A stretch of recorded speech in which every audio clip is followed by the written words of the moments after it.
Presiden Prabowo Subianto meresmikan proyek Refinery Development Master Plan atau RDMP di Refinery Unit 5 Balikpapan, Kalimantan Timur. Peresmian RDMP Balikpapan merupakan bagian dari upaya pemerintah memperkuat ketahanan dan swasembada energi nasional. Presiden Prabowo Subianto meresmikan proyek Refinery Development Master Plan atau RDMP di Refinery Unit 5 Balikpapan, Kalimantan Timur. Kepala negara menyatakan selain pangan, energi juga harus bisa kita hasilkan sendiri. Presiden mensyukuri bangsa Indonesia diberikan sumber energi yang sangat besar, yaitu cadangan batu bara Indonesia terbesar di dunia. Presiden menyatakan dari kelapa sawit bisa menghasilkan biodiesel, dari batu bara bisa menghasilkan gas. Prestasi yang sangat penting bagi negara dan bangsa. Kita mengerti bahwa peradaban modern itu tergantung hal-hal yang esensial bagi berdirinya sebuah negara merdeka. Tentunya pertama, negara merdeka harus bisa menghasilkan pangannya sendiri. Ini sangat mendasar.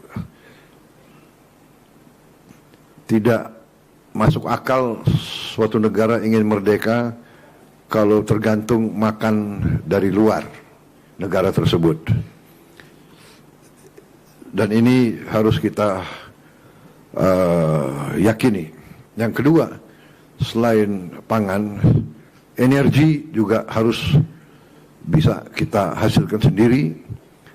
Dan alhamdulillah sebenarnya bangsa Indonesia diberi karunia yang luar biasa dari Yang Maha Kuasa. Kita punya sumber-sumber energi yang sangat besar.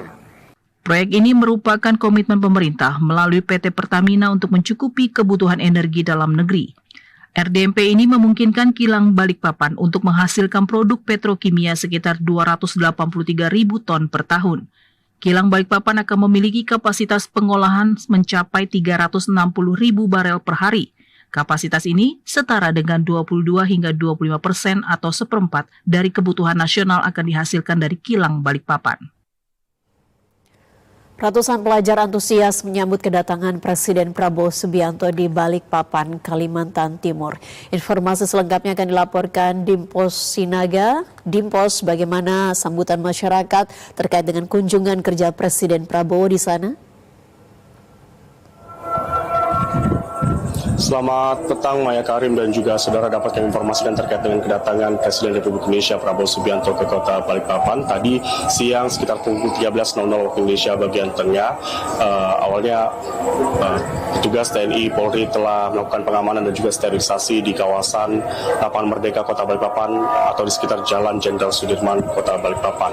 Dan selanjutnya kemudian di pukul 14.00 waktu Indonesia bagian tengah, ratusan pelajar dan juga masyarakat ini berbondong-bondong atau datang ke kawasan Lapangan Merdeka Kota Balikpapan untuk melihat secara langsung kedatangan Presiden Republik Indonesia Prabowo Subianto. Dan ratusan pelajar ini berasal dari SD, SMP, dan SMA yang ada di Kota Balikpapan. Tampak antusias untuk menunggu kedatangan dari Presiden Republik Indonesia Prabowo Subianto. Kemudian juga di pukul 14.36 waktu Indonesia bagian tengah, sebanyak 3 helikopter langsung mendarat di Lapangan Merdeka Kota Balikpapan. Ini juga sempat menyita perhatian dari masyarakat. Dan barulah di sekitar pukul 16.30 waktu Indonesia bagian tengah sore hari tadi, Presiden Republik Indonesia Prabowo Subianto tiba di Kota Balikpapan dan melintasi Jalan Jenderal Sudirman sambil melambaikan tangan kepada ratusan pelajar dan juga masyarakat yang sudah menunggu dan menyambut kedatangan dari Presiden Republik Indonesia Prabowo Subianto. Dan terlihat sekali bahwa memang kedatangan Presiden Republik Indonesia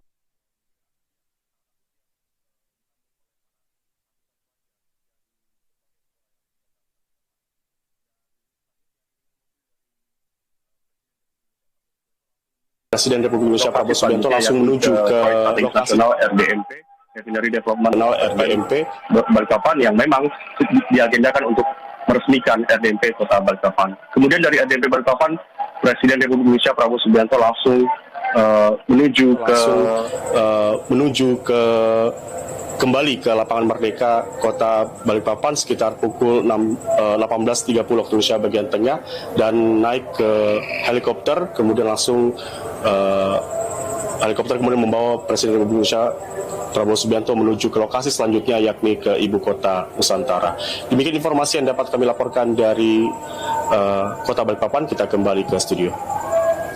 Dimpo Sinaga melaporkan, terima kasih. Presiden Prabowo Subianto menargetkan 500 sekolah rakyat dapat dibangun hingga tahun 2029. Saat ini sebanyak 166 sekolah rakyat telah dibangun dan beroperasi. Presiden Prabowo Subianto menargetkan 500 sekolah rakyat hingga tahun 2029. Kepala negara menyatakan saat ini pihaknya telah berhasil meresmikan 166 sekolah rakyat. Presiden meminta maaf jika belum bisa menghasilkan lebih banyak dari jumlah sekarang. Presiden berterima kasih kepada Menteri Sosial dan para Menteri Koordinator yang telah mendukung program sekolah rakyat.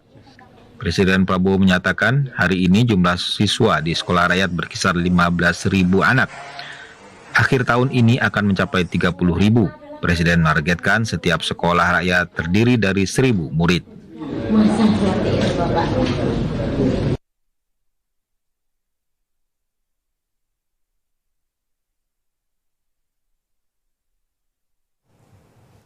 Presiden Prabowo Subianto menyatakan dalam waktu dekat Indonesia akan membuka sejumlah kedokteran. Kepala negara mengungkapkan biaya pendidikan di kampus tersebut ditanggung oleh negara. Presiden Prabowo Subianto menyatakan dalam waktu dekat Indonesia akan membuka sejumlah kampus kedokteran untuk anak Indonesia. Presiden Prabowo menyatakan para mahasiswa tidak perlu khawatir karena seluruh biaya akan ditanggung oleh negara. Kepala negara menyatakan pembentukan kampus baru ini merupakan langkah nyata untuk mengatasi masalah kekurangan dokter di tanah air. Presiden Prabowo mengungkapkan pendidikan merupakan salah satu sarana dalam mengentaskan kemiskinan di Indonesia. Presiden Prabowo bercita-cita agar seluruh anak Indonesia dapat bermimpi tinggi dan mewujudkannya tanpa melihat latar belakang sosial dan ekonomi. Kita kekurangan dokter. Kita kekurangan ratusan ribu dokter. Rakyat kita perlu dokter gigi. Tidak bisa hanya dengan bicara, dengan memfitnah, menghardik, mengejek, tidak bisa. Kita harus buka sekolah-sekolah, kampus-kampus yang banyak, dan saya akan buktikan kepada seluruh rakyat Indonesia dalam waktu dekat kita akan buka kampus-kampus kedokteran. Dan di kampus kedokteran ini, dan rencana saya kampus-kampus kedokteran, kampus-kampus teknik dan yang sebagainya nanti dibuka untuk semua anak-anak Indonesia dan mereka tidak boleh bayar, dibayar oleh negara. Selain membangun universitas, salah satu program pemerintahan Presiden Prabowo Subianto dalam mengentaskan kemiskinan melalui sekolah rakyat. Sekolah rakyat merupakan salah satu program strategis memutus rantai kemiskinan antar generasi. Program ini merupakan inisiatif pemerintah bagi anak-anak dari keluarga miskin dan miskin ekstrim. Presiden Prabowo Subianto menargetkan 60.000 koperasi merah putih beroperasi pada akhir tahun 2026. Kepala negara meyakini koperasi merah putih akan membangkitkan ekonomi Indonesia. Presiden Prabowo Subianto menyatakan pemerintah menargetkan 25.000 koperasi merah putih akan beroperasi pada Maret hingga April 2026. Kepala negara menargetkan pada Desember 2026 sebanyak 60.000 koperasi merah putih akan beroperasi di seluruh Indonesia. Presiden Prabowo meyakini koperasi merah putih akan membangkitkan ekonomi Indonesia. Hal ini diungkapkan Presiden Prabowo Subianto pada peresmian 166 sekolah rakyat di Banjarbaru, Kalimantan Selatan. Kita juga akan melihat beroperasinya minimal 25.000 koperasi merah putih. Dari rencana kita 81.000, kita yakin bulan Maret April akan berfungsi beroperasi 25.000 koperasi. Berarti akhir Desember saya berharap akan mencapai minimal 60.000 koperasi merah putih Desember 2026. Selain penguatan koperasi, Presiden Prabowo juga menyoroti capaian program makan bergizi gratis. Program MBG hingga kini telah menjangkau sekitar 58 juta penerima manfaat, termasuk anak-anak sekolah, ibu hamil dan menyusui, serta orang tua lanjut usia. Jumlah porsi makanan yang telah tersalurkan telah mencapai 3 miliar porsi. Presiden Prabowo mengatakan bahwa target penerima manfaat program tersebut ditetapkan lebih dari 82 juta orang dan diyakini dapat tercapai paling lambat pada akhir tahun.